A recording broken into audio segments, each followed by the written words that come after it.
Bonjour et bienvenue sur ODC TV. Dans un entretien de ce début de mois à l'hebdomadaire britannique The Economist, le général Zaloujny estimait, je cite, qu'il n'y aura probablement pas de percée profonde et belle. Depuis, et dans de nombreux médias occidentaux, cela même nous promettant il y a quelque temps un effondrement imminent de la Russie, les titres comprenant dans la même question Ukraine et défaite apparaissent. De son côté, Pavel Prigojine reprend avec détermination le relais de son père au commandement du groupe Wagner. Donc, près de 2 ans après le début de ce conflit et alors que Vladimir Poutine revient sur l'échiquier diplomatique par la porte du G20, où en est le pouvoir russe ? C'est ce dont nous allons parler aujourd'hui aux côtés de Rachid Achachi et nous avons l'immense plaisir à nouveau de recevoir Karine Béché-Golovko. Karine Béché-Golovko, bonjour. Bonjour à vous et merci de m'avoir invité. Avec grand plaisir, comment allez-vous ? Très bien, je vous remercie. Bon. Vous êtes, pour le rappeler à nos auditeurs, docteur en droit, professeur invité à l'Université d'État de Moscou, présidente de l'association franco-russe Comitas Gentium France-Russie, animatrice du site Russie Politics, auteur de nombreux articles sur la situation politico-juridique en Russie aujourd'hui. Et vous êtes également auteur de Russie, la tentation néolibérale aux éditions L'Harmattan. Tout à fait. Karine Béché-Golovko, bienvenue à nouveau. Merci. Si vous le permettez, nous allons entrer dans le vif du sujet. En juin dernier, Evgeny Prigojine défie l'autorité de Vladimir Poutine et quelques semaines après cet acte avorté, disparaît dans un accident d'avion. Dans quelle mesure cette rébellion, et plus particulièrement depuis sa mort, cela a-t-il impacté l'autorité russe ? Peut-on parler de reconfiguration clanique du pouvoir ? Et dans un second temps, comment interpréter la prise de commandement de Wagner par Pavel Prigojine, le fils d'Evgeny Prigojine ? C'est une vaste question. Donc, pour, on va dire, partir du précis vers le général. Il y a plusieurs éléments. Effectivement, il y a eu cette tentative de coup d'État. Certains l'ont appelé ça comme une rébellion, mais il y a eu effectivement, lorsque vous lancez des chars vers une capitale et que sur le chemin vous tirez contre les forces armées régulières de ce pays, cela s'appelle une tentative de coup d'État. La seule chose, c'est que ça n'a pas marché. Il n'y avait strictement aucune chance pour que cela marche. Donc déjà, cela aussi la question, d'où vient cette idée ? Pourquoi a-t-il été lancé vers une opération suicide ? Alors qu'a priori, ça semblait pas être quand même quelqu'un de particulièrement suicidaire, plutôt quelqu'un extrêmement terre-à-terre. C'est, rappelons-le, quand même un ancien repris de justice.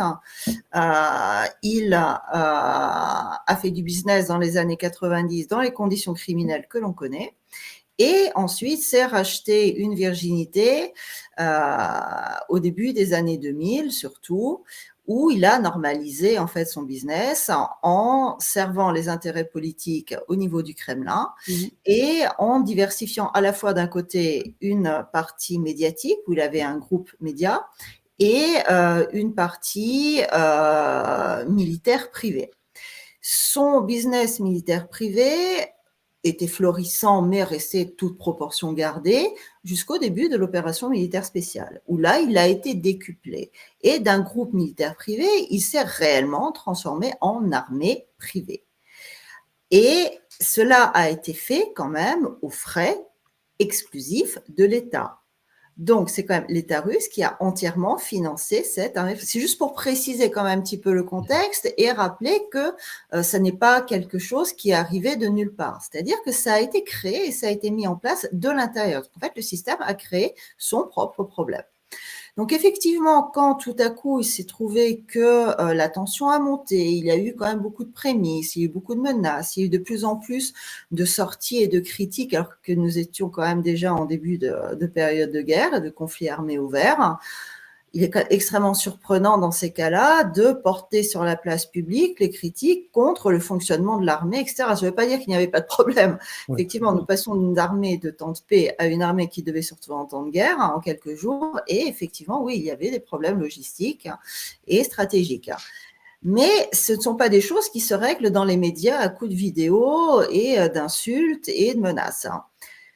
Cela s'est fini comme cela devait se finir, à la fois par une rébellion armée d'un côté et de l'autre côté par la mort de la personne qui a été mise à la tête de ce mouvement. ce qui a provoqué, je dirais, un électrochoc au sein de ces élites. Pourquoi? L'électrochoc a été d'autant plus important que, et c'est pour ça que j'ai voulu le préciser avant, que ce sont elles qui ont armé le problème. Oui. Et elles ne s'attendaient pas à ce que cela dépasse le stade des mots, en tout cas pour beaucoup. Donc, alors que cette logique néolibérale qui consiste à dire que tout ce qui est bien est privé, tout ce qui est inefficace vient de l'État, donc qui a priori soutient le fonctionnement et la création des armées privées sur le mode américain, puisque c'est quand même un modèle anglo-saxon, s'est retrouvé dans une position un petit peu difficile quand ils ont vu ce qui s'est passé. Et ce qui a quand même provoqué en fait deux types de réactions. Un côté qui est devenu minoritaire, qui a continué à soutenir et personnellement Prigojine et derrière la question des armées privées. Et derrière, il y a eu une espèce quand même de prise de conscience selon laquelle de laquelle une majorité des élites ont compris que si ces armées privées peuvent exister, elles peuvent également présenter un danger si elles ne sont pas encadrées, et en tout cas qu'elles ne doivent pas être utilisées sur le territoire national, puisque les États-Unis, elles, n'utilisent jamais, évidemment, Blackwaters et autres, sur le territoire américain. C'est utilisé pour des opérations externes et ponctuelles. Ça ne peut pas faire partie d'une stratégie. Il y a eu donc cette prise de conscience de la nécessité de réunifier les différents clans, puisque vous aviez d'un côté Wagner, vous aviez les hommes de Armat, vous aviez l'armée, vous aviez les volontaires. Il y avait un espèce de melting pot comme ça qui partait sur le front. On ne comprenait pas très bien qui faisait quoi, comment, etc. Donc le premier effet direct, ça a été cette recentralisation et cette réétatisation du combat armé, ce qui est quand même normal, parce que normalement, c'est quand même un État avec son armée régulière qui, quand il est en situation de guerre, défend. Il peut être effectivement aidé par des mouvements populaires de résistance, comme on l'a vu lors de la Seconde Guerre mondiale, mais comme on l'a vu aussi lors de la Seconde Guerre mondiale, dans le cadre soviétique, ces mouvements étaient encadrés par le pouvoir soviétique afin de coordonner toutes ces actions avec l'armée, ce qui est normal si on veut que ce soit efficace. Donc, d'une manière générale, on va dire que ça s'est fondu. La question de la légalisation des armées privées a été relancée à un moment donné et finalement a été écartée en disant que pour l'instant, ça n'est pas prêt. Et l'intervention de Poutine a mis en quelque sorte les points sur les i sur ce qu'il fallait suivre de cette affaire. Et en parlant de Prigojine, il a dit une phrase qui m'a beaucoup marquée, à savoir qu'il a fait beaucoup pour moi personnellement. Quand je lui demandais, il l'a également fait pour le pays. Voilà, point, maintenant c'est fini. Donc, nous ne sommes pas du tout face à un héros national. Nous sommes face à quelqu'un qui a fait son business, qui a fait sa carrière, notamment grâce à ses liens avec le pouvoir, qui a aidé ponctuellement quand ça a été nécessaire, comme ce fut le cas avant en dehors du territoire russe, mais qui ensuite soit a perdu, on va dire, la mesure, soit s'est fait manipuler. Et l'affaire est terminée. Donc, quand l'on parle de l'existence actuellement ou derrière de Wagner, c'est un non-sens. Les hommes de Wagner sont majoritairement soit rentrés sous contrat dans l'armée, soit sont rentrés dans le bataillon Armat, qui est lui-même sous contrat avec l'armée. Et puis il y a une partie qui est partie en Biélorussie. Voilà, certains, mais ça reste quand même une minorité. Et pour le reste, ils sont intégrés dans le système. Après, ce qui est très intéressant, c'est cette montée effectivement du fiston. Mais alors, excusez-moi, je me permets de vous couper, mais quand même, dans un premier temps, pour vous, finalement, cette situation était bénéfique puisqu'elle elle remet une harmonie un petit peu au centre du système. Vous parliez d'un système éclaté. Oui, et tout il y avait un système éclaté. Se rassembler. On va dire que ça a accéléré le mouvement. Il aurait été bien que cela se fasse sans ce risque, parce que, excusez-moi, déjà, il y a toujours un risque lorsque vous lancez une rébellion armée. Ça crée une faille. Et cette faille, elle existe. Et cette faille, elle est toujours utilisée contre la Russie. Donc, je ne peux pas dire que ce soit en soi quelque chose de bénéfique. C'est quelque chose qui s'est bien terminé parce qu'il y a eu une reprise de conscience des élites et elles ont été reprises en main, notamment celles qui n'étaient pas forcément favorables à l'opération militaire spéciale. Et je vous rappellerai qu'il y a quand même certains événements qui sont extrêmement surprenants quand on regarde autour de ce qui s'est passé au moment et quelques jours avant le lancement des chars par Wagner et par Prigojine. Il y avait un bombardement massif de Belgorod, cette région frontalière russe. Et plusieurs fois, Prigojine avait déclaré qu'ils allaient envoyer Wagner puisque l'armée russe n'arrivait pas à maintenir l'ordre public et à restaurer l'ordre public là-bas pour pacifier le territoire. Ils n'avaient strictement aucun commandement pour le faire, ils n'avaient aucune autorisation, c'était une grande... Et ça commençait un petit peu, vous voyez, à jouer sur la question de Wagner va libérer le territoire russe. Et on notera deux choses. Un, dès que Wagner a commencé à lancer ses chars, comme par hasard, l'armée ukrainienne s'est calmée.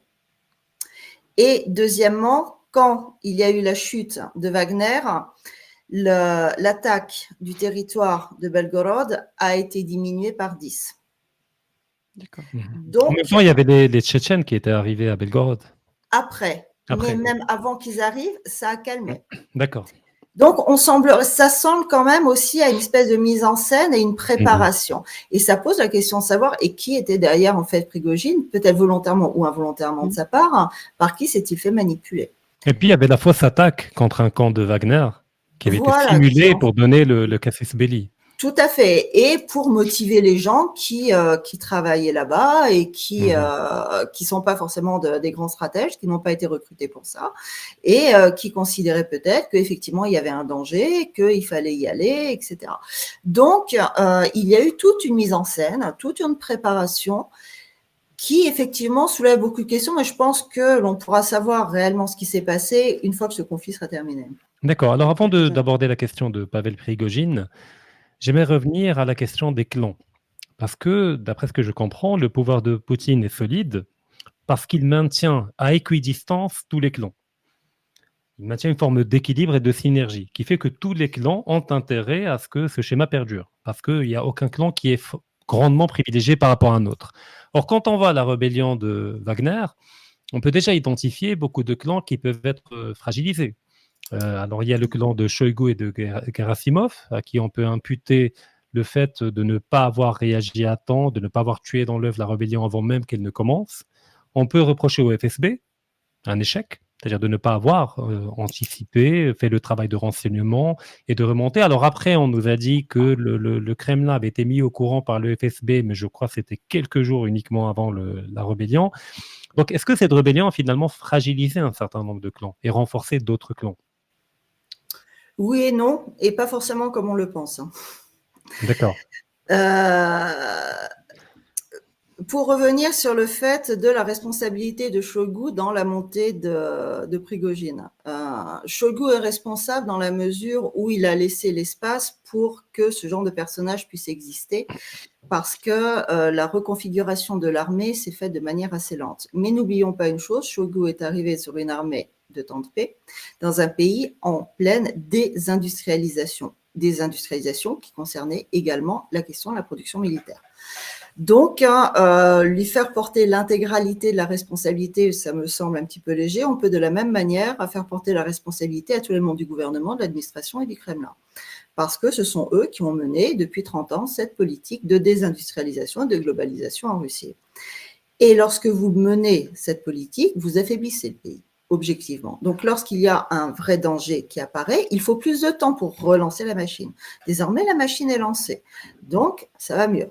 Mais il y a effectivement eu un moment de flottement. Deuxièmement,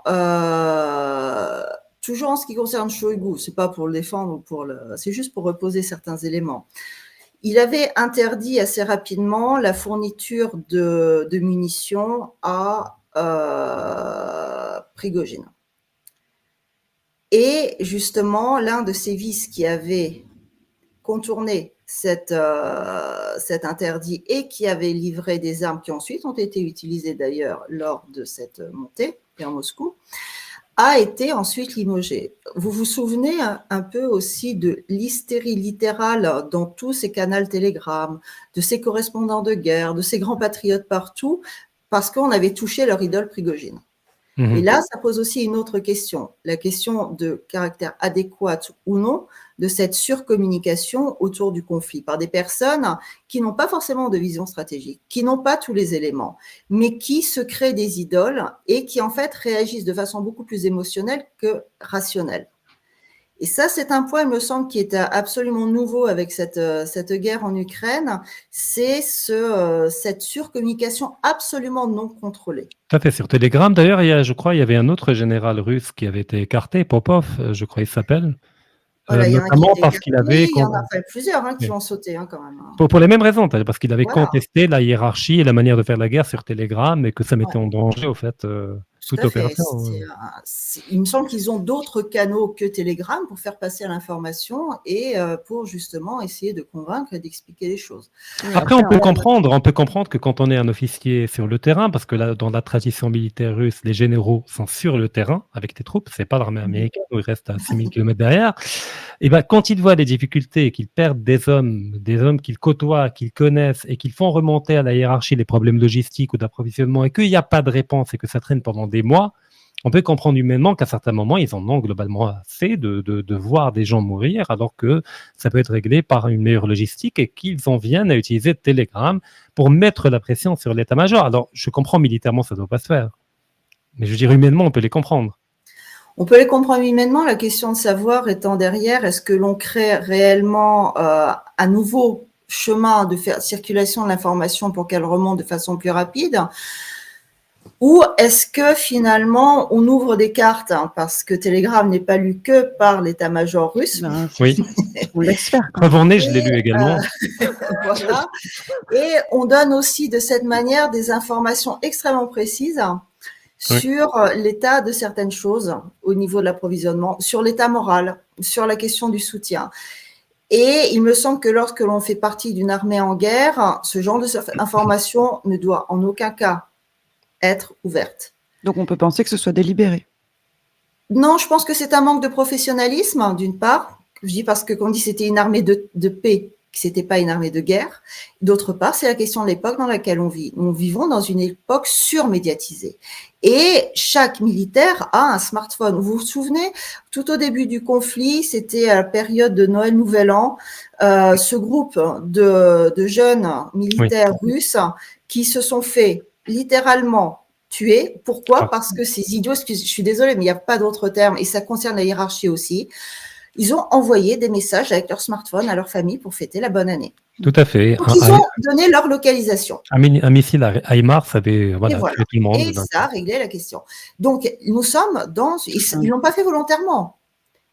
Les gens sont tellement conditionnés à voir dans le smartphone, je dirais presque l'annexe de leur cerveau et le prolongement de leurs mains, qu'ils ne sont plus capables de comprendre qu'il y a peut-être d'autres priorités que de faire des vidéos, que de poster des messages sur Telegram ou que d'envoyer des SMS ou sur Messenger à sa famille ou à ses amis. D'accord. Donc pour Shoigu, Gerasimov, globalement, on peut comprendre que ça n'a pas forcément affaibli ce clan-là. Parce que la faute, elle est collective et qu'elle remonte il y a des dizaines d'années. Mais le FSB. Mais par contre, là, ce que ça a affaibli, pour revenir sur les clans, ce qui est peut-être plus inattendu, ce sont ces clans profondément globalistes, anti-guerre, mais qui, par la force des choses, sont obligés de dire on soutient, on est avec, parce que de toute façon, ils n'ont pas le choix. Sinon, il faut qu'ils partent. Et finalement, le gâteau est quand même bon, donc perdre des parts du gâteau, ça serait dommage. C'est ce que Alexandre Dugin qualifie de 6e colonne. Voilà, mais il y en a un certain nombre de colonnes, comme ça, c'est un peu démultiplié. Il y a trop de colonnes, oui. Oui, mais tout le monde, toutes ces colonnes veulent rester en fait à la table. Donc, ces gens-là ont dû recadrer leur discours et c'est un fait, pour l'instant, ont une parole qui a beaucoup moins de poids. En revanche, n'ayons aucun doute sur le fait qu'ils n'ont pas été convaincus. Simplement, ils sont en pause. Donc, à la moindre faiblesse, on voit ressortir ces personnes, on voit ressortir ces discours. Donc, c'est quand même assez inquiétant. Et il y a un autre aspect aussi assez inattendu et qui lui, par contre, est plus inquiétant. Comme vous disiez à très juste titre, Poutine maintient en fait un espèce d'équilibre entre différents clans qui sont a priori incompatibles parce qu'ils n'ont pas la même vision politique du pays. Je ne parle pas de l'opposition radicale qui, eux, ont une autre vision idéologique pour le pays, mais en tout cas, ces clans déjà ont des visions différentes qui ne sont pas forcément compatibles. Historiquement, la population russe est une population qui est beaucoup plus conservatrice, traditionnellement, dans sa majorité. Et qui, si elle critique actuellement ce qui se passe, c'est parce que ça ne va pas assez vite, parce que ça ne va pas assez loin, parce que si on a commencé, dans ce cas-là, il faut le faire. Sinon, ce n'est pas la peine de commencer. Ce qui est en soi assez humain, parce qu'en fait, c'est elle quand même qui fournit les hommes qui y vont. Donc, je pense qu'elle a le droit de s'exprimer quand même. En revanche, c'est, on va dire, ces clans libéraux qui sont maintenus et qui tiennent une bonne partie du gouvernement, une bonne partie de l'administration présidentielle et qui sont toujours en place, n'ont aucune légitimité populaire, mais ils ont un pouvoir équivalent aux conservateurs qui sont aussi au gouvernement, à l'administration présidentielle. Et il se passe avec ce conflit et l'affaire Prigojine a renforcé encore ce trait, une espèce de distanciation qui, elle, peut être dangereuse, entre cette espèce d'équilibre bon ton qui peut fonctionner en temps de paix, mais qui actuellement commence à poser un problème, et la vision et les attentes de la population. C'est bien, effectivement, ils ont géré sur le plan économique, dans le sens où les magasins sont approvisionnés, où les institutions fonctionnent, les salaires sont payés, les pensions de retraite aussi, le programme social n'a pas été amputé. Donc, nous ne sommes pas dans le cas d'un État qui descend et qui va s'écrouler, ce qui était attendu d'ailleurs en Occident. On se souviendra des grandes prémonitions du ministre français de l'économie qui attendait de voir la Russie tomber dans les mois qui allaient suivre le début de l'opération militaire. Et qui, entre-temps, a récemment publié un roman érotique, si je ne me trompe pas. C'est peut-être plus sa voix, à mon avis. Il faudrait qu'il finisse, en tout cas, sa reconversion. Ça ne sera pas un mal pour la France, en tout cas.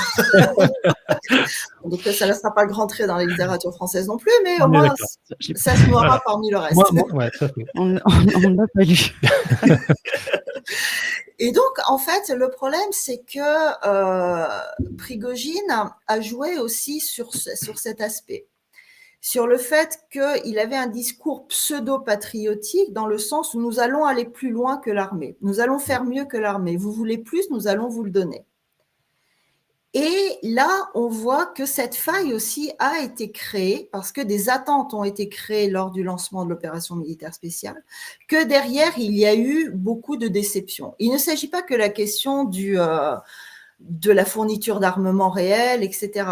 Il y a eu plusieurs déceptions dès le départ, ces négociations en Turquie, à Istanbul. Les gens ont été on en avait parlé à l'époque. Oui, c'est extrêmement mal passé et jusqu'à maintenant, ce n'est pas digéré. Ces retraits qu'ils appellent ces retraits stratégiques. Ils sont tellement stratégiques qu'ils ne reprennent pas les positions.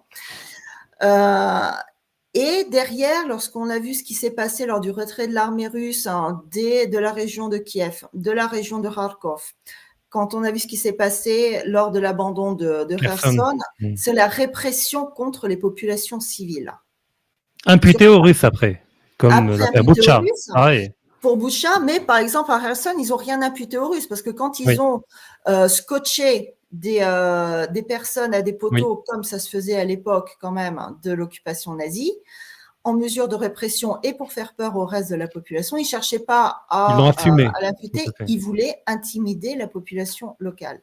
Et ça aussi, ça fait mal et ça passe très très mal ici dans la population parce que c'est bien de vouloir garder un équilibre entre les uns et les autres, ceux qui veulent aller plus vite, ceux qui veulent aller moins vite, ceux qui veulent donner plus, ceux qui veulent donner moins, sans savoir jusqu'où on va ni comment on y va. Et à un moment donné, ça donne ce qu'on a actuellement, c'est-à-dire une guerre des tranchées. Lorsqu'on prend 10 mètres, on parle d'une énorme avancée. De part et d'autre. De part et d'autre. C'est une guerre des tranchées actuellement. Donc, c'est difficile. En Ukraine, ils n'osent même plus parler d'avancée ni de victoire maintenant. Non, mais maintenant, ils mettent des drapeaux, mais quand ils libèrent un petit village de 10 habitants. Mais voilà, c'est ça. Pour la photo, pour l'image, pour communiquer. C'est ça, quitte à ce qu'il soit reperdu 2 semaines après, que 3 semaines après, il soit repris. Et nous sommes dans ces mouvements d'avancée et de recul.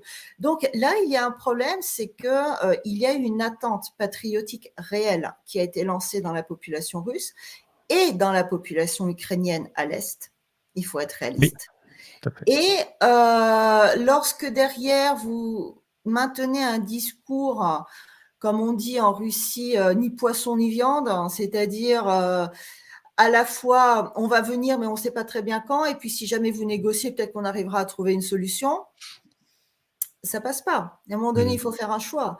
Et ça, c'est cette difficulté de vouloir maintenir en équilibre des élites qui, certes, sont présentes au niveau du pouvoir, mais qui n'ont pas forcément l'assise populaire qui leur donnerait la légitimité pour occuper la place qu'elles occupent. Donc, en fait, ça fragilise toute l'architecture, cette indécision. Et d'ailleurs, là, j'ai rapidement une question avant de passer la parole à Yasmina. Moi, il y a 2 choses qui m'inquiètent.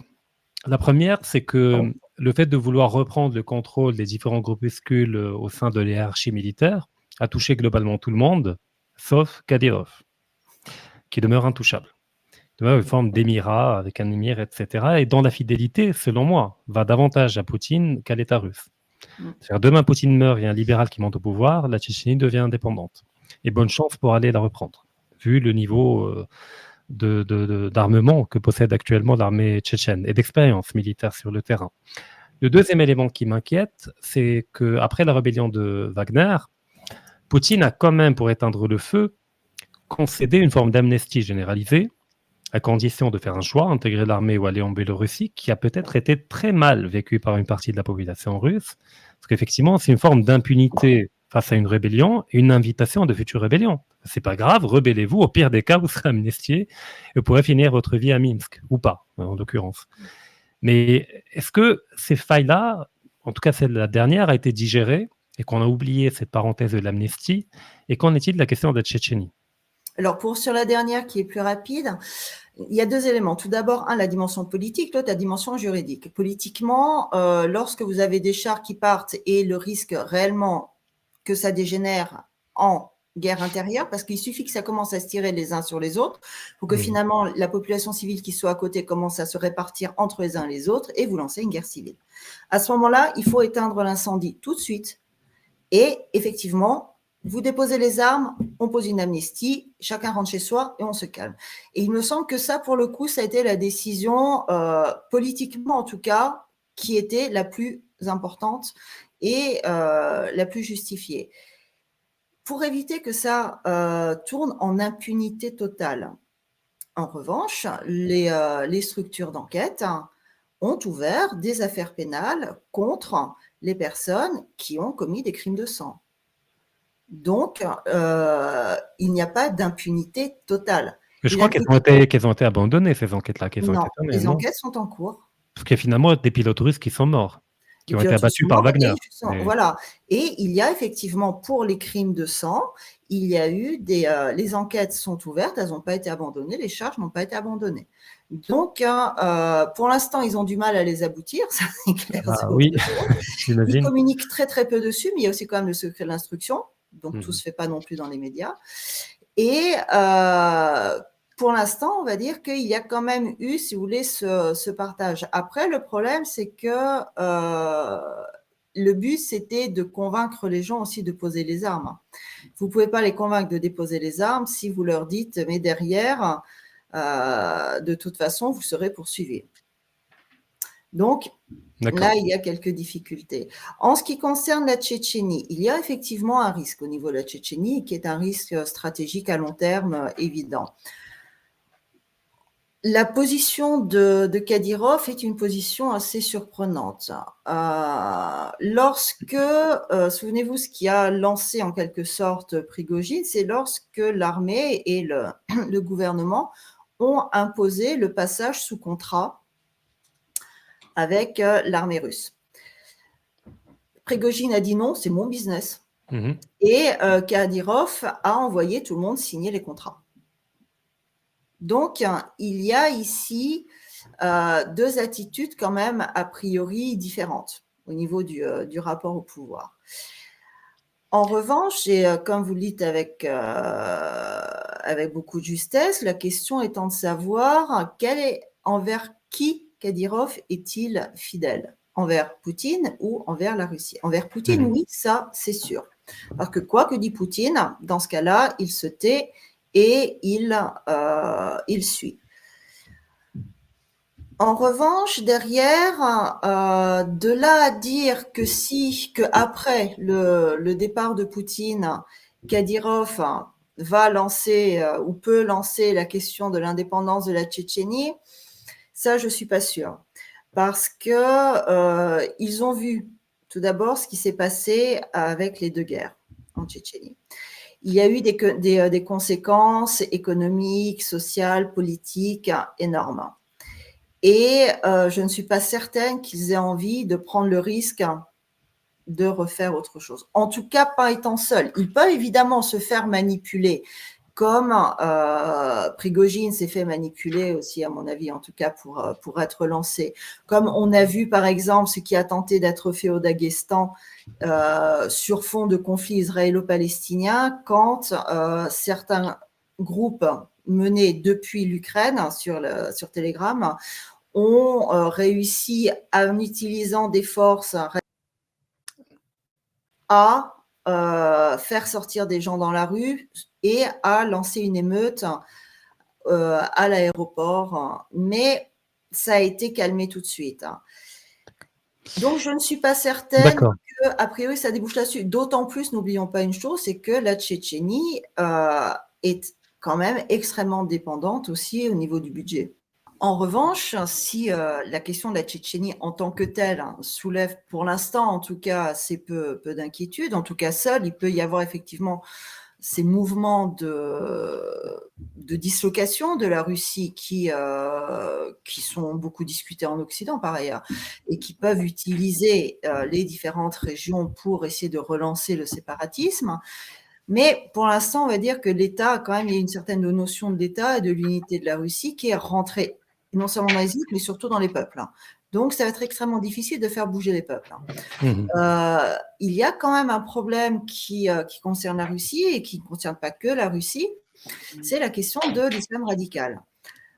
Juste pour préciser, la Russie est un pays qui voit sur son territoire historiquement la présence des 3 religions du livre, donc notamment de l'islam, en plus du bouddhisme.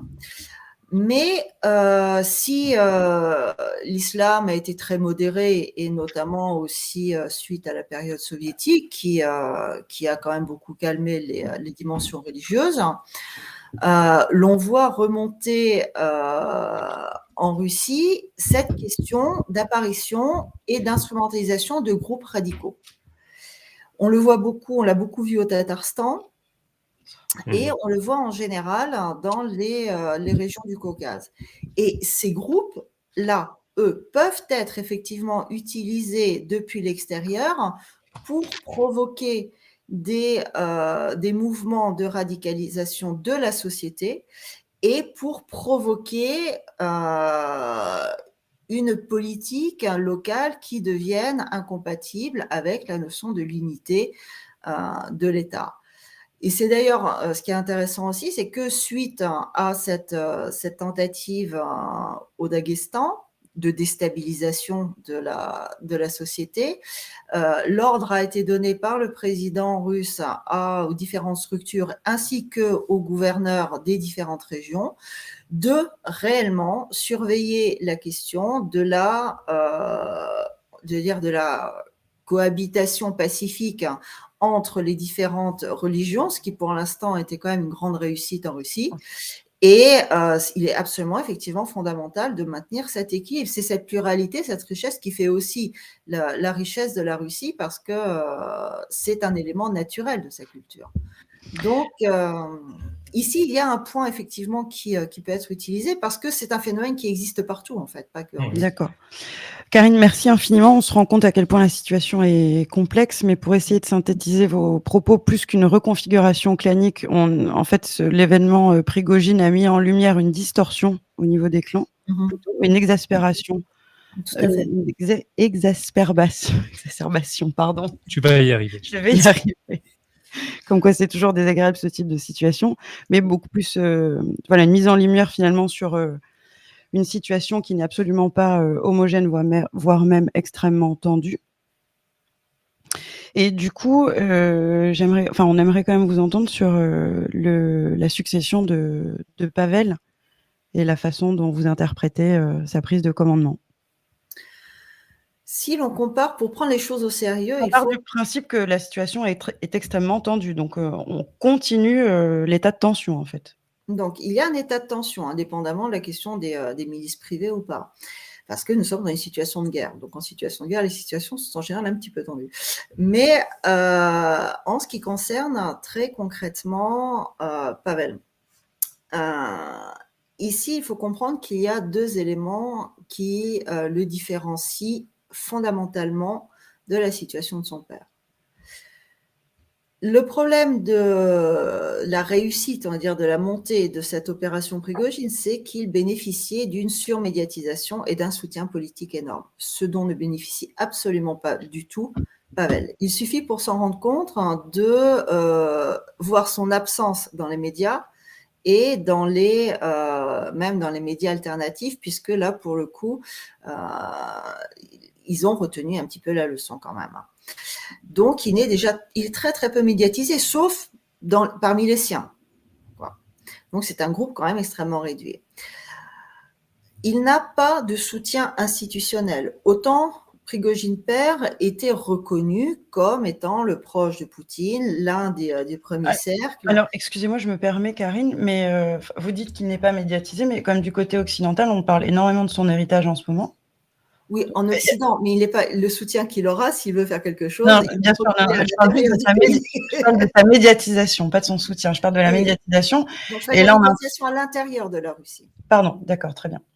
Non, vous avez raison, il faut préciser, parce que pas de médiation à l'intérieur de la Russie, parce que s'il veut faire quelque chose, il faut qu'il ait ce soutien à l'intérieur.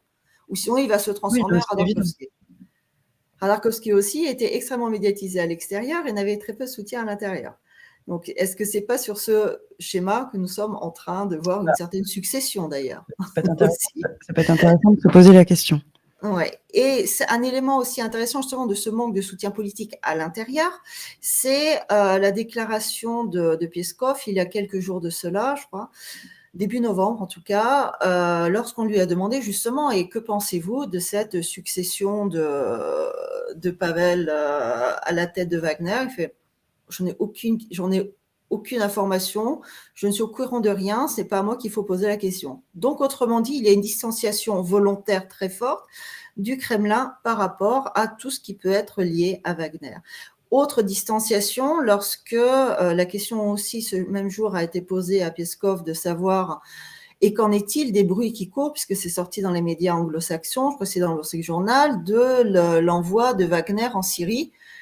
Ce sont des bruits, et je cite, il a dit, de facto, le groupe Wagner n'existe pas. D'accord.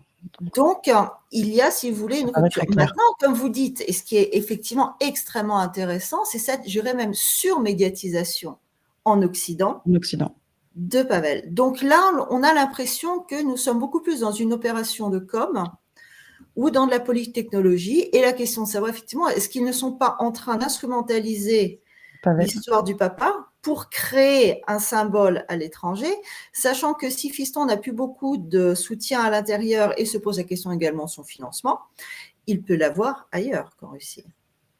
Très bien. Merci pour votre regard sur cette question, Karine. On va, si vous voulez bien, se déplacer à la fois un petit peu dans le temps, se rapprocher de l'actualité et se déplacer géographiquement. puisque depuis le début du conflit entre Israël et la Palestine, tous les regards semblent tourner vers eux. Et l'on note également sur un aspect militaire, et il nous semblait intéressant de relever ce point dans la question, c'est que depuis le début du conflit à Gaza, les USA ont baissé de 30% leur livraison d'obus à l'Ukraine. Donc est-ce qu'on peut parler d'un désengagement de l'Occident au profit de ces derniers ?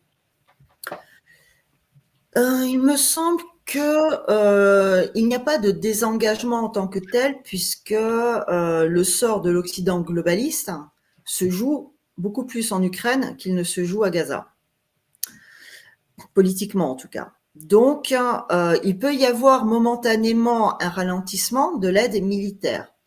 Mais on a vu le défilé, il y a quelques jours de cela à Kiev, et du chef du département de la défense américain et des ministres de la défense de pays européens et des institutions européennes. Donc, on ne va pas dire qu'il y a un désengagement. Non, ils sont toujours là. En revanche, il faut être réaliste aussi. La question de la production d'armes, quand je parlais à l'époque de la désindustrialisation de la Russie, cette désindustrialisation a beaucoup touché l'Europe aussi, qui a quand même objectivement du mal à fournir des armes. Les États-Unis sont des grands fournisseurs d'armes, mais ils fournissent aussi d'autres marchés. Et ponctuellement, ils peuvent réorienter une partie de l'aide plus vers le conflit israélo-palestinien, mais il est, à mon avis, en tout cas pour eux, absolument hors de question d'abandonner la question ukrainienne. Et l'on voit d'ailleurs un renforcement du combat sur d'autres fronts. On voit la question de la fermeture des frontières et c'est clair que derrière la main des États-Unis et de l'OTAN, surtout avec la Finlande qui vient juste de rentrer dans l'OTAN, est évidente. Donc il y a cette volonté derrière d'essayer d'enfermer la Russie. On voit la déstabilisation de la situation en Arménie. On voit une tentation de déstabilisation en Moldavie. Donc, il y a, à mon avis, une diversification de la stratégie américaine face à la Russie parce que l'enjeu, ce n'est pas l'Ukraine. L'Ukraine, c'est un moyen, ce n'est pas un but. Que l'Ukraine gagne ou perde, finalement, tout le monde s'en fout. Ce qui est important pour les Occidentaux, c'est que la Russie perde. Et peu importe le moyen. Mais ce conflit en Ukraine est important d'un point de vue symbolique parce qu'il dure depuis extrêmement longtemps et surtout parce que la Russie a réagi là-bas. Elle a déjà récupéré la Crimée, donc l'Occident est sur un territoire perdant en Ukraine. Ils ont perdu la Crimée, ils ont perdu le Donbass, une partie de la région Zaporozhye et une partie de la région de Kherson. Et c'est le seul terrain sur lequel objectivement et directement, le clan atlantiste a perdu du territoire par rapport à la Russie. Parce que la globalisation, c'est une question de territoire aussi. Quel territoire vous contrôlez ? Si vous ne contrôlez pas l'ensemble du territoire, vous n'êtes plus global. Donc vous allez et puis toujours, sur le plan symbolique, ça a été le théâtre d'opération. On a vu quand même les chars derniers cris allemands en train de brûler. Tout le mythe de l'avancée technologique occidentale est quand même mort, calciné sur le champ de bataille. En plus, je suis désolée, mais c'est un mythe Walt Disney. Depuis quand vous avez des armes sur des champs de bataille qui ne brûlent pas ? Tout à fait. Non, mais si on a la preuve là, c'est bien. Si vous les laissez sur YouTube, effectivement, en général, elles se passent super bien. Ou dans les salons de vente d'armes, en général, elles sont en très bon état. Mais à partir du moment où vous mettez des chars sur un terrain de combat, il y a quand même de très fortes chances qu'elles se passent mal pour lui à un moment donné. C'est normal. Donc, tout ce côté aussi du mythe des armes invincibles, c'est ce mythe aussi du monde de la communication dont on parlait, dans lequel nous vivons. C'est qu'on a transféré complètement la réalité vers un monde fantasmé où on est les plus forts, on est les plus grands simplement parce qu'on se bat par proxy, parce qu'on fait des petites opérations ciblées, parce qu'on est sorti des guerres traditionnelles. Le problème de la guerre qui se mène en Ukraine, c'est que c'est une guerre traditionnelle. Tout à fait. Avec des champs de bataille. Comme d'ailleurs ce qui se passe à Gaza, Israël mène une guerre traditionnelle contre Gaza. Ils y vont, ils écrasent. Encore plus que ce qui se passe en Ukraine. D'ailleurs, c'est intéressant ce que vous dites quand vous dites que, en fait, que l'Ukraine perde ou gagne, ça importe peu dans le cadre de la stratégie globale des États-Unis où le but est la défaite de la Russie.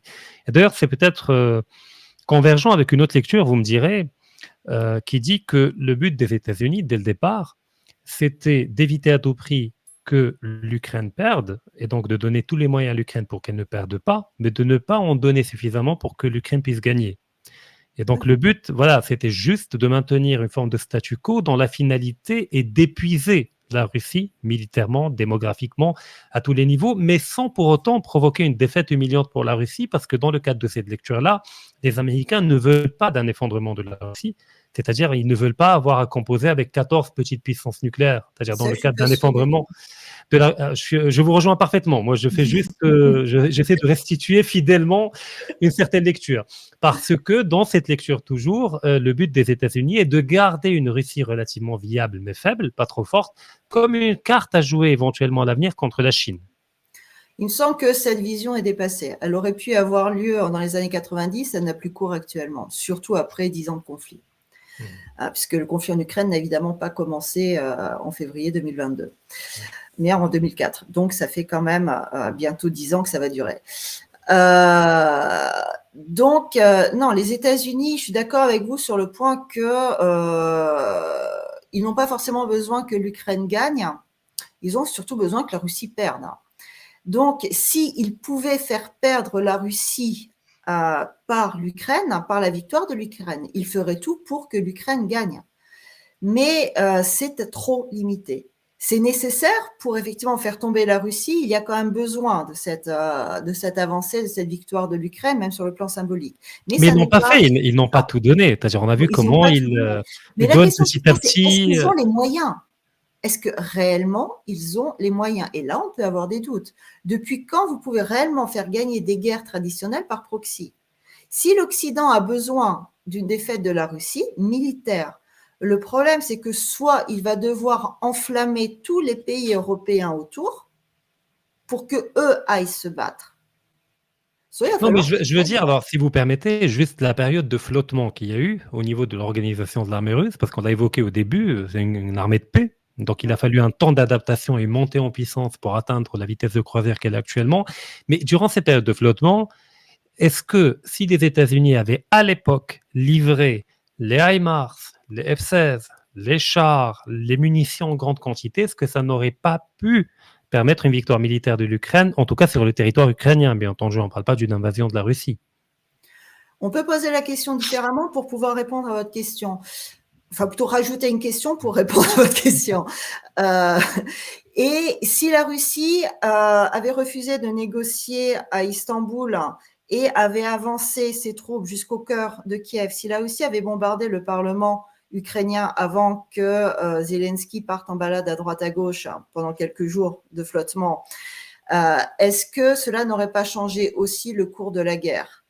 Le problème, à mon avis, c'est que oui à votre réponse, à votre question, et oui à ma question.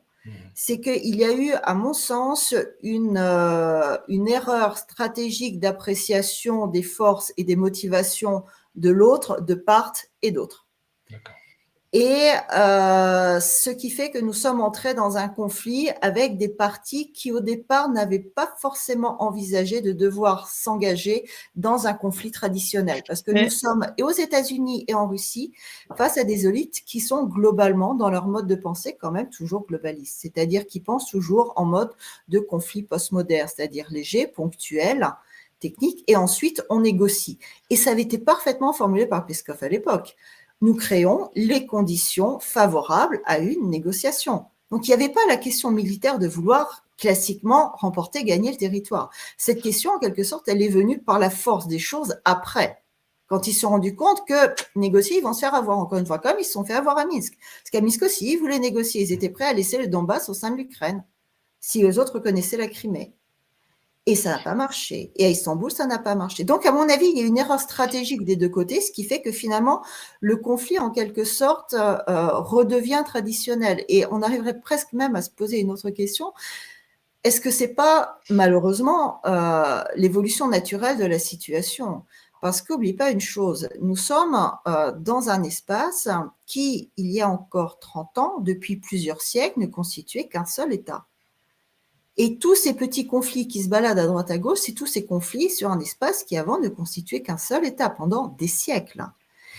Il est très intéressant de voir que pour nous maintenant, la grande victoire de l'Occident, ça a été de considérer comme une chose absolument acquise que tous ces petits États soient entre guillemets soi-disant souverains et qu'ils n'aient jamais existé avant.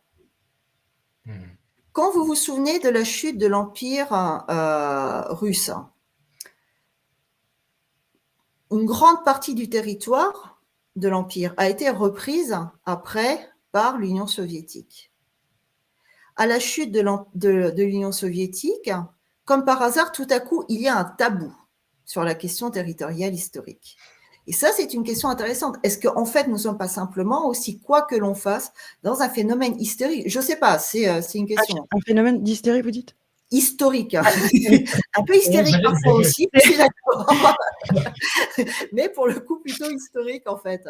De revenir, en fait, dans ce cours de l'histoire, c'est-à-dire ces peuples qui reviennent les uns vers les autres et dans le cadre de conflits géopolitiques avec des tensions à la fois divergentes, à la fois convergentes, mais ce sont quand même des siècles d'histoire. Et on a tendance à oublier que l'histoire de la Russie et de tout ce continent, tout ce territoire existe depuis un millénaire. Ça n'a pas commencé il y a 30 ans avec la chute de l'Union soviétique. Donc, il y a quand même, à mon avis, des mouvements aussi beaucoup plus profonds. Est-ce que l'on aurait pu éviter ce conflit? Je ne suis pas sûre. C'est pas forcément optimiste, mais... Non, je suis d'accord, mais moi, je m'attends à d'autres conflits à venir, notamment au Kazakhstan. Parce que là, effectivement, on a un schéma de recomposition d'un grand espace géopolitique qui est structuré autour d'un imaginaire qui a été forgé par des siècles, effectivement, dans une logique d'empire, et que ça ne se passe pas toujours de manière très joyeuse. Mais effectivement, on voit des dynamiques à venir, notamment au Kazakhstan, où il y a un ultranationalisme qui est promu depuis des années, où il y a un départ de plus en plus important de la population russophone qui représente un tiers de la population du Kazakhstan. On a vu également l'ambiguïté de l'État kazakh, malgré le fait que la Russie soit intervenue pour l'aider. Au moment où il y avait une tentative de révolution colorée, il a activé le traité de l'OTSC, je crois. Oui. Voilà, et la Russie l'avait sauvé. Et puis depuis, il y a une forme d'ambiguïté assez particulière. Il a mis en place un gouvernement russophobe. Tout à fait, ouvertement russophobe. Et moi, je suis également les chaînes Telegram pro-kazakh. Il y a vraiment une forme de, pas de fascisme, mais d'ultranationalisme kazakh et fondamentalement anti-russe et anti-slave. Parce qu'ils reconstruisent le discours historique complètement. Tout à fait. Ils réinventent toute l'épopée de Gengis Khan. Enfin, tout le monde devient kazakh. Gengis Khan est kazakh, les Mongols sont kazakhs, Attila est kazakh, tout le monde est kazakh. Mais ça, c'est le propre de tous les mythes fondateurs, de tous les nationalismes, de réécrire l'histoire. On ne peut pas le reprocher, mais on peut reprocher le tropisme anti-russe qui, pour moi, est inutile. On peut s'intégrer autrement. Donc, au fait, l'Ukraine, c'est peut-être juste une étape parmi tant d'autres à venir. Et je suis d'accord parfaitement par rapport au fait que la guerre était inévitable du fait de l'action de l'Occident, notamment, et du fait de l'action des Américains. Et que quand l'armée russe était intervenue en février 2022 et n'était pas intervenu dans des perspectives de guerre de longue durée ou de conquête territoriale. Le but était de mettre la pression rapidement sur Kiev par un siège rapide afin d'obtenir une négociation efficace et immédiate, une reddition même. D'ailleurs, Poutine avait appelé l'armée à prendre le pouvoir en Ukraine parce qu'au moins avec l'armée, on peut négocier de manière souveraine sans qu'il y ait une intervention de Washington. Alors maintenant, je crois qu'on va aborder l'autre volet de Zaloujny. De Zaloujny, et justement, dans la continuité de vos propos, on sent quand même un essoufflement de part et d'autre des partis, et même une annonce d'enlisement qui prépare peut-être à des négociations, puisque Vladimir Poutine, cette semaine, quand même, réouvrait la part du dialogue dans son discours. Et d'autre part, Zaloujny, dans son interview auprès de The Economist, fait quand même aveu d'une situation qui s'enlise. Donc, et si on prend en compte, cette parenthèse est quand même importante, le décret signé par Zelensky en octobre 2022 qui rend impossible les négociations avec le président russe, est-ce que du coup, au travers du général Zaloujny, on ne voit pas là apparaître le personnage idoine pour mener les négociations en face de la Russie, selon vous? Quand vous allez au théâtre, est-ce que vous attendez une autonomie? Il y a moins de morts quand je vais au théâtre. La guerre aussi est un théâtre. Tout à fait. Est-ce que vous allez attendre une autonomie de la part des acteurs, ou est-ce que vous allez vous attendre à ce qu'ils jouent la pièce qui a été écrite par un scénariste et qui a été configurée par un metteur en scène? Tout ça pour vous dire que qu'il s'agisse de Zelensky, qu'il s'agisse de Zaloujny, peu importe. Parce que ce sont des acteurs. Et ce sont des acteurs qui ne maîtrisent pas le jeu. Zaloujny est en train d'être monté de l'Occident parce que tout le monde est fatigué de la figure de Zelensky. Mais fondamentalement, ça ne changera strictement rien. Si la décision est prise de continuer, il continuera. Si la décision est prise d'arrêter, il arrêtera. Ce n'est pas lui qui va décider. Donc, il peut y avoir… La Russie a toujours dit qu'elle était ouverte à des négociations. Depuis le début, c'est presque devenu… À la fin des grandes déclarations, virgule, on est toujours prêt à négocier. Une semaine après, une grande déclaration, virgule, on est toujours prêt à négocier. Donc, on va dire que c'est devenu presque, si vous voulez, une forme de ponctuation des discours politiques en Russie.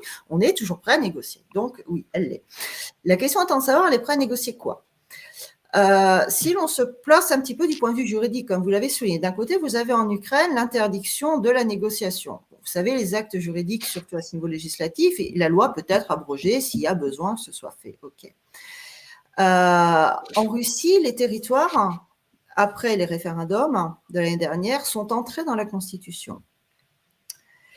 Donc, si la Russie peut négocier, et si elle ne veut pas que les personnes qui sont parties pour négocier se retrouvent passibles de trahison ou de haute trahison d'État, puisque négocier le territoire national selon l'avant-dernière modification de la Constitution russe, c'est passible de haute trahison, elle ne peut négocier que la reconnaissance de la Crimée des 4 régions. Lugansk, Donetsk, Zaporozhye, Kherson. Est-ce que vous pensez sérieusement que l'Occident peut accepter ça ?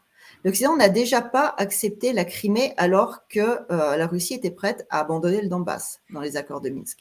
À mon avis, le problème, si vous voulez, c'est que chacun parle de négociation, mais chacun y voit un contenu complètement différent. Parce que chacun, en parlant des négociations, imagine pouvoir arrêter le conflit armé et obtenir la capitulation de l'autre sur le terrain politique et diplomatique. Oui, mais si vous permettez, j'aimerais apporter juste une nuance, toujours en restant dans la métaphore du théâtre. C'est que du point de vue ukrainien, on a une mise en avant de 3 acteurs principaux dans ce jeu de théâtre, dans cette pièce. Il y a d'un côté Zelensky, un acteur qui a épuisé son scénario, effectivement, qui gaffe tout le monde. Et là, ça me fait penser à la blague soviétique du gars qui avait peur d'allumer le fer à repasser, de peur d'entendre Brejnev. En allumant parce que partout, quoi qu'il allume, il y a Brejnev, la radio, la télé, etc. Il y a Zaloujny, dont on est en train de faire peut-être un futur candidat au présidentiel ukrainien qui se rapproche. Enfin, si un jour les élections auront lieu, parce que pour l'instant, tout à fait. Mais je pense que la pression est mise du côté de Washington pour qu'elles aient lieu. Et je pense que Zelensky n'aura pas beaucoup de marge de manœuvre, étant, comme on a dit, un acteur. Et puis un troisième acteur qui me paraît très intéressant, c'est Alexei Arestovitch, l'ancien conseiller de Zelensky, qui est quelqu'un de très brillant, de très fin intellectuellement, et qui, au contraire, défend ce qu'on appelle le plan Kissinger. Il défend l'idée d'abandonner, dans le cadre d'une parenthèse de 15 ans, c'est-à-dire pendant 15 ans, on ne va plus parler, on ne va plus revendiquer la Crimée, ni les 4 régions qui ont été intégrées par référendum, mais en échange, on demandera que le reste de l'Ukraine puisse intégrer l'OTAN, et que la Russie l'accepte. Donc là, le jeu devient plus complexe et plus intéressant, et que pour l'Occident, c'est une porte de sortie, parce qu'actuellement, c'est une défaite pour l'Occident en Ukraine. Pour la Russie, c'est également une porte de sortie. Elle récupère les territoires russophones. Et puis l'autre Ukraine agraire et n'a qu'à être récupérée par les Polonais et les Hongrois qui peuvent se la partager s'ils veulent. Ils ne se la partageront pas, ils n'auront pas l'accord pour le faire.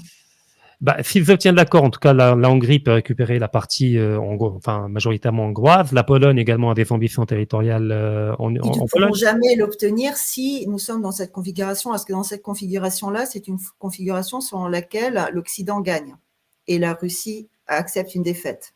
Non, mais moi je parle d'une logique de partage. L'Ukraine rentre dans l'OTAN. L'Ukraine rentre dans l'OTAN. Mais sans les russophones. Et donc, c'est une défaite de la Russie. Tout est une question de communication. C'est une question politique. Au départ, l'opération a été lancée quand l'Ukraine devait rentrer dans l'OTAN. Et là encore, le ministère des Affaires étrangères russe a déclaré que c'est une phase que la Russie ne peut pas accepter. Donc, si jamais l'Ukraine rentre dans l'OTAN, quel que soit le territoire, parce que de toute façon, les frontières ne sont pas reposées et les frontières ne seront pas posées, justement parce qu'il faut garder ce flou à l'Est pour pouvoir derrière récupérer le territoire. Donc, c'est une défaite de la Russie. Et la Russie ne peut pas actuellement se permettre une défaite. Donc, c'est pour ça qu'on revient sur la même chose, c'est le principe de la négociation de quoi ? On négocie toujours la capitulation de l'autre.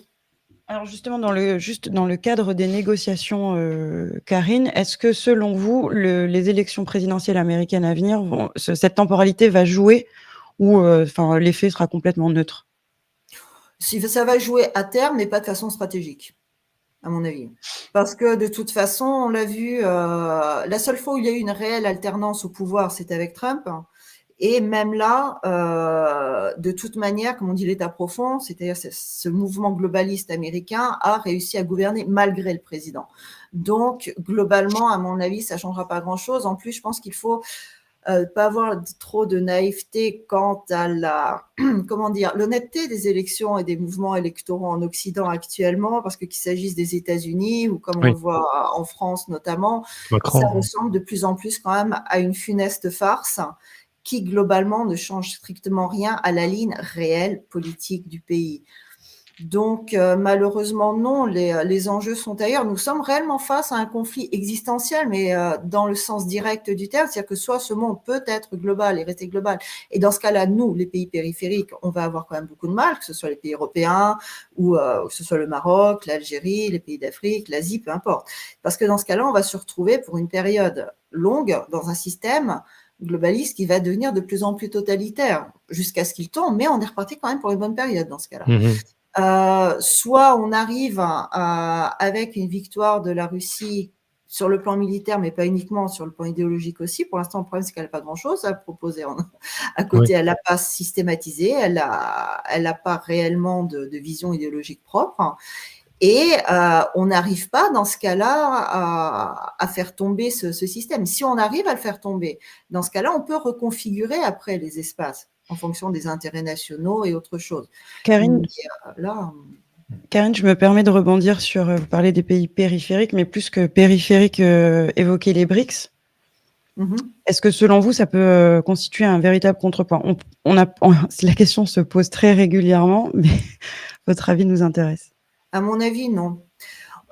Tout d'abord parce qu'on ne combat pas l'ennemi avec ses propres armes. Les BRICS, ça fait partie, au niveau des mécanismes, pas forcément du fond toujours, mais au niveau des mécanismes, de ces structures qui doivent englober des pays et les mettre sur des pôles secondaires de la globalisation. La globalisation fonctionne toujours avec des organes centraux, des organes secondaires. Il y a plusieurs espaces. Les BRICS font partie de ces organes secondaires.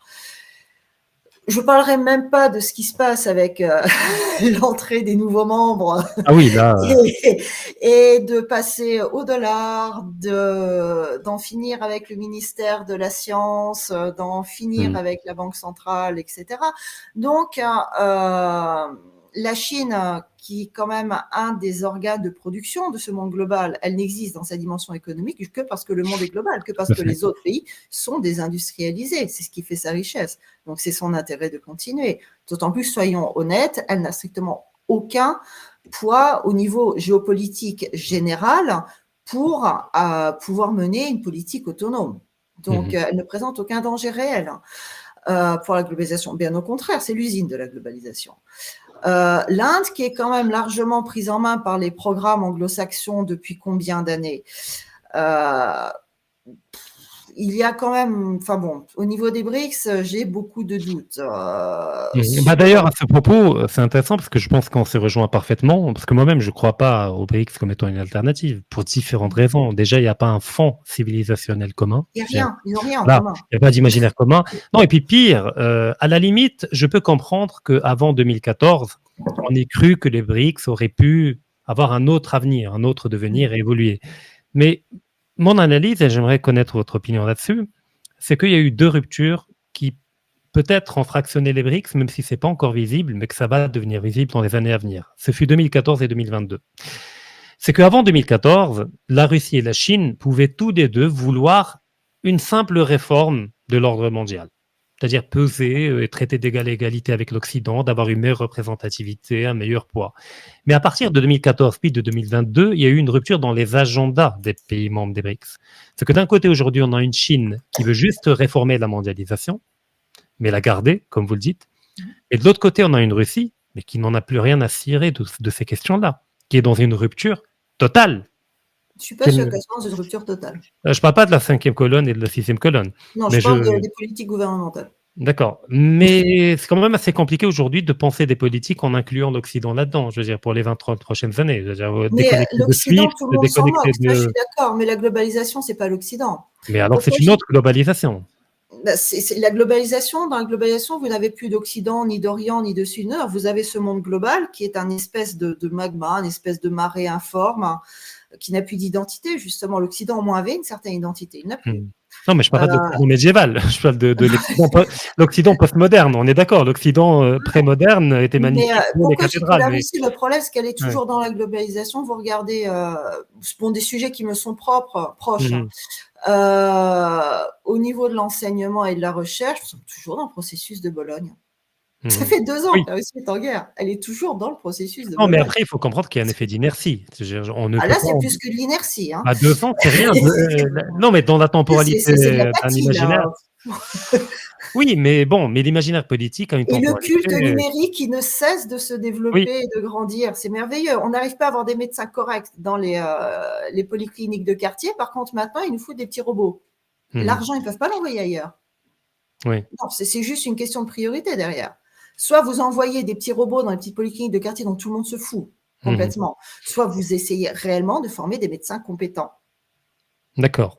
Il y a un choix. Elle est restée sur plein de questions comme ça, dans une logique globaliste. Donc c'est pour ça, sur ça, elle est devenue, elle ne peut plus objectivement, de toute façon, faire de commerce, de business, etc., avec l'Occident.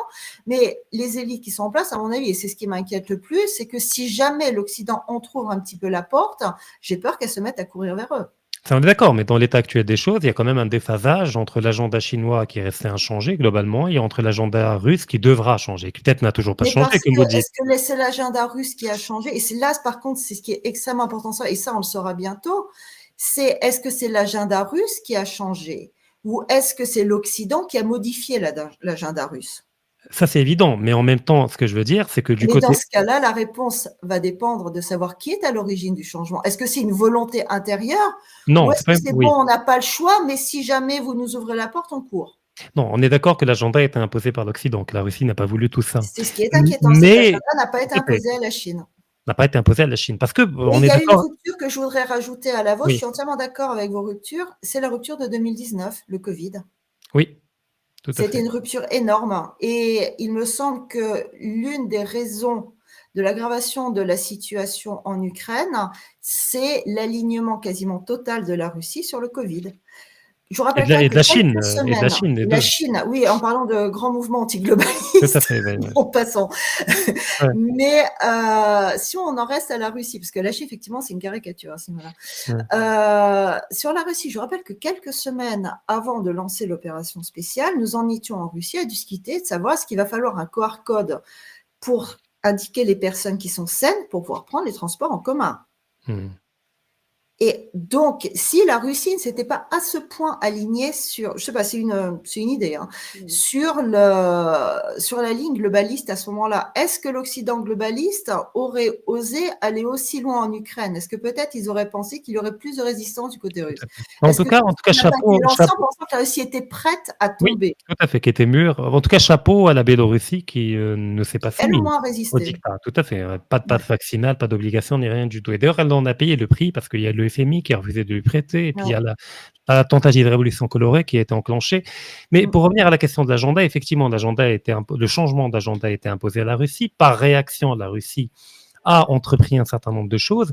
Mais moi, ce qui m'intéresse, c'est le fond idéologique. C'est qu'il y a quand même une idéologie qui était latente avant 2022, notamment celle du néo-eurasisme, celle qui est promue par Dugin et par le mouvement néo-eurasiste, qui était inaudible au niveau de l'essentiel de l'élite politique.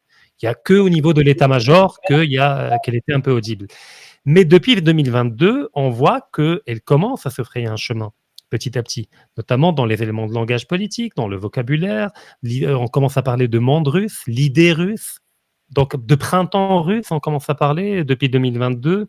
Est-ce qu'il n'y a pas quand même une petite fenêtre entrouverte à l'émergence ou à l'expression d'une idéologie russe qui serait néo-eurasienne ou autre chose, ou panslaviste ou autre chose? J'ai participé il y a 2 jours de cela, justement, à une table ronde sur la question de la place et de la relation aujourd'hui entre la Russie et le monde qui l'entoure, et cette question du monde russe. Il y avait notamment des représentants des maisons de la Russie à l'étranger et dans plusieurs pays. Ce qui m'a frappé, ça a été une déclaration d'une de ces personnes quand même qui travaille institutionnellement pour ça et qui disait jusqu'à présent, on ne sait pas ce que c'est le monde russe. Donc, il y a effectivement un concept qui est lancé parce qu'il y a une prise de conscience que depuis 30 ans, la Russie a perdu son identité. Identité qu'elle avait lors de l'Empire, identité qu'elle avait lors de la période soviétique et qu'elle a objectivement perdue à la chute de l'Union soviétique puisqu'elle a pris l'identité du vainqueur idéologique. Donc, elle est rentrée avec le néolibéralisme dans la globalisation. Là, l'instinct de survie, effectivement, se réveille et elle cherche une identité. Je ne sais pas, j'ai plusieurs questions qui se posent. Est-ce que l'on peut artificiellement, comme ça, décréter identité? On va monter un groupe de travail au niveau de l'administration présidentielle, on va écrire un super rapport de 150 pages qui va coûter 50 millions de roubles, et comme ça, on va trouver une identité russe. On est d'accord, c'est pas McKinsey qui va redéfinir. Autre question, qui va faire cette identité? Il y a effectivement quelques penseurs, il y en a très peu. Vous avez cité Dugin, oui, à part lui. Non, il y en a quand même. Il y a un vide. Non, mais quand on parle. Il y a un vide, et ce vide a été créé, et c'est volontaire. Oui. Bah déjà, l'Union soviétique a contribué à créer ce vide, notamment en massacrant une grande partie. Enfin, il y a le bateau des philosophes. L'Union soviétique a quand même créé une élite intellectuelle. Non, intellectuelle. Qui pourrait être très utile. Qui a été massacrée en 90 économiquement et socialement quand elle s'est fait virer. Oui, mais enfin, un petit point de désaccord entre nous deux, ça fait du bien pour le débat. Non. La différence, si vous voulez, c'est que l'Union soviétique a changé l'élite intellectuelle. Elle ne voulait pas de l'élite intellectuelle de l'ancien régime, puisqu'elle changeait de régime idéologique. Mais elle, au moins, a créé son élite intellectuelle. Non, il n'a pas. Enfin, pour moi, elle a créé une élite. En 90, c'est qu'il n'y a aucune élite intellectuelle propre qui a été créée sur les grands américains. Alors, mon désaccord. C'est son point de vue, mais disons que oui, tout à fait. Quand on voit, moi je vois pour travailler sur la doctrine juridique, les questions de doctrine historique, etc., il y avait des penseurs. Aujourd'hui, à part parler des questions du numérique, des droits, des robots, des trucs, c'est ridicule. Non, on est d'accord. Seulement, ce que je veux dire, c'est que l'Union soviétique a effectivement eu et créé une élite technique, scientifique. Non, intellectuelle. Alors, intellectuelle, mais beaucoup moins sur d'autres volets. Par exemple, quand je parle de la révolution bolchevique, parce qu'il y a quand même la phase bolchevique, il n'y a pas que la parenthèse soviétique dans sa globalité, mais il y a quand même une parenthèse assez sanguinaire. C'est la première phase des révolutions sont sanguinaires. Et oui, mais l'âme russe a été déjà blessée. C'est-à-dire, déjà à cette époque-là, elle est morte en 90 peut-être, mais elle a commencé à mourir bien avant. Je veux dire, toute la vague des poètes qui ont été suicidés, notamment Yesenin et d'autres, etc., qui ont dû fuir. Il y a de nombreux écrivains qui ont dû fuir. Il y a des philosophes qui ont dû quitter, des sociologues qui, après, ont dû quitter et migrer aux États-Unis. Donc, une grande partie de l'intelligentsia, notamment au niveau des sciences humaines et au niveau de la créativité, a quitté l'Union soviétique et la révolution bolchevique. Donc, globalement, et les quelques-uns qui sont restés... Oui, il est important de comprendre qu'il y a plusieurs phases en Union soviétique. Mais moi, je parle déjà de la phase bolchevique. La première, on est d'accord qu'on a décapité. C'est une phase de révolution. Toutes les phases de révolution sont sanguinaires. Regardez ce qui s'est passé en France aussi. Oui, on est d'accord. Sanguinaire. C'est logique. Mais la différence, c'est derrière. Derrière, quand la situation commence à se stabiliser, beaucoup qui sont partis sont revenus. Ça aussi, ça serait bien. Pas tous. Beaucoup de cadres de l'armée blanche sont passés dans l'armée rouge. Non, ça, je suis d'accord, mais moi, je parle des philosophes. Il y a eu, on voit au niveau du professorat, des cadres universitaires, etc., beaucoup sont restés. Donc, il y a eu une forme derrière, indépendamment de cette phase, effectivement, la première phase bolchevique. Derrière, il y a eu une phase de contre-révolution qui a été beaucoup plus critiquée en Occident, je vous rappelle ce petit détail aussi, que la première phase sanguinaire, qui manifestement ne dérange pas tant que ça en Occident, surtout actuellement, les néo-trotskistes trouvent que c'était quand même absolument fabuleux. La phase de reconstitution de l'État, qui ensuite a eu lieu à partir des années 40 et derrière, c'est une phase de normalisation. Et là, c'est un pays qui a recréé une élite. Ce que je veux dire simplement, c'est que dans les années 90, vous avez eu aussi cette fuite des cerveaux. Parce que quand vous avez 50 roubles, 90 roubles de salaire pour le mois, ça vous fait 2 ou 3 euros à l'époque, vous ne vivez pas. Non, mais ça, c'est pas le même départ. C'est le départ pour des raisons c'est un économiques. départ aussi. Non, mais si vous me permettez, restons dans la période. Restons dans la période soviétique. Quand on parle de la mortalité, quand vous avez des gens qui ont complètement perdu leur travail, qui n'avaient plus, etc., il y a un taux de mortalité, c'était quoi? Vous tuez les gens différemment. Sauf que les mortalités libérales, en général, sont toujours niées. Parce que mais moi, je ne défends pas. Je ne dis pas que la période libérale était plus jolie ou moins sanguinaire. Elle est sanguinaire. Ce que je veux dire simplement, c'est que cette période n'a pas créé d'élite. Mais je suis pas d'accord. Je suis toujours pas d'accord. Je vais dire pourquoi rapidement. Yasmina, elle a raison de me recadrer. Non, mais très rapidement. Je veux dire, à part la partie sanguinaire bolchevique, qui effectivement a décapité une grande partie de l'intelligentsia, qui a dû fuir ou qui est morte. Même après, durant la période stalinienne, et même après, on a eu de grands intellectuels qui ont passé l'essentiel de leur carrière, soit en prison, comme Lev Nikolaevitch Gumilyov, par exemple, qui a été cassé humainement, et dont on a découvert l'œuvre qu'à partir des années 90, notamment sur les questions de l'Eurasie, sur la question de la passionnarité, sur la question de la biosphère et de l'ethnogénèse. Donc il y avait toute une école ethnologique russe qui était tue durant la période soviétique. Pareil, telle discipline est une discipline bourgeoise, on n'a pas le droit de l'enseigner, la psychanalyse c'est interdit, ça c'est interdit. Donc il y avait quand même une forme de carcan idéologique communiste durant la période soviétique qui certes a créé une élite qui lui était adéquate, qui ne le dérangeait pas, mais que toute idée qui dépassait un peu et qui dérangeait un peu les dogmes idéologiques était rapidement recadrée, comme elle l'est aujourd'hui dans la domination libérale. Ce que je veux dire, c'est que dans tous les systèmes, voilà, ce que je veux dire, c'est que c'est dans tous les systèmes, vous autorisez toujours un certain discours. Mais en tout cas, les frontières, son discours sont toujours absolument infranchissables, sinon vous êtes hors système. On est d'accord, mais pour moi, le discours qui n'a pas été... moi, elle est fonctionnelle. Ouais. Après, ces frontières dérangent quand vous n'êtes pas d'accord avec le fond, ces frontières ne dérangent pas quand vous êtes d'accord avec le fond. Ça, c'est extrêmement après subjectif. Moi, ce qui me dérange, c'est la question fonctionnelle. Un système peut produire une élite nationale ou ne peut pas la produire. Et objectivement, la différence, c'est que l'Union soviétique produisait une élite nationale. Ce qui m'inquiète beaucoup plus pour l'avenir actuellement de la Russie, et ce qui aujourd'hui pose un problème réel, c'est que le système néolibéral des années 90 n'a pas produit une élite nationale. Et ça, c'est beaucoup plus grave, parce que comme vous le dites, à part Douguin, on a quand même du mal à trouver beaucoup d'autres noms actuellement. Et ça, c'est un vrai problème, parce que c'est très joli de mettre ce concept du monde russe, mais il faut peut-être lui donner de la substance aussi. Et bon, Douguin, après, il y en a quand même à prendre et à laisser aussi, parce qu'il a pas une vision des choses qui est quand même assez particulière, on va dire, sur beaucoup de choses. Mais il y a ce problème que la Russie, actuellement, si elle veut réellement dépasser cette période, va devoir reproduire une élite nationale. Et ça, c'est un processus qui est long et qui est difficile. Est-ce qu'elle a le temps pour ça aussi? Ça, c'est un problème. Est-ce que ce n'est pas un problème auquel font face de nombreux pays aujourd'hui? Enfin, je veux dire, bien sûr. C'est un effet direct de la globalisation. Hein. Voilà. Parce que la globalisation a vidé les élites nationales. Hein.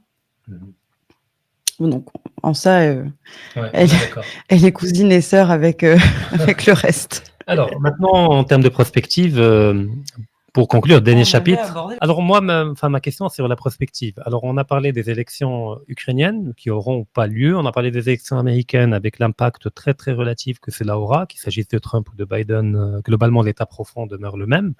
C'est une question de méthode. Mais si on prend en compte toutes les variables que l'on a évoquées, quel scénario peut-on déduire dans un horizon temporel de 5 ans? Peut-on aller vers une trêve, une forme de conflit larvé qui va rester comme le Haut-Karabakh avant de réexploser dans 15 ans ou 20 ans? Peut-on imaginer, même avec une très faible probabilité, une réalisation du plan Kissinger et que finalement l'État russe va être capable en termes de communication de reconvertir une défaite en victoire relative en disant regardez, on a quand même récupéré les régions russophones, c'est pas mal. On a quand même combattu l'OTAN, pas uniquement l'armée ukrainienne. Voilà, où doit-on forcément aller vers une victoire totale de l'un ou de l'autre? C'est-à-dire, mais là, c'est un cataclysme planétaire, parce qu'effectivement, vous l'aviez évoqué, c'est une guerre existentielle, autant pour l'Occident, qui a tout à perdre en Ukraine, que pour l'État russe. Tout à fait. Je dirais que stratégiquement, à terme, de toute façon, c'est un conflit qui devra être vidé, sinon il restera latent. Toute négociation qui ne conduit pas à la disparition idéologique et presque physique de l'un des deux, conduira en fait à repousser le conflit, à permettre de reprendre des forces pour se taper dessus encore avec plus de force quelques années plus tard. On l'a vu en fait, parce qu'il y a déjà eu cette tentative, comme on l'a soulevé avec les accords de Minsk, qui en fait ont permis l'implantation et l'activation et l'accélération des programmes de l'OTAN en Ukraine et la reconstitution de l'armée.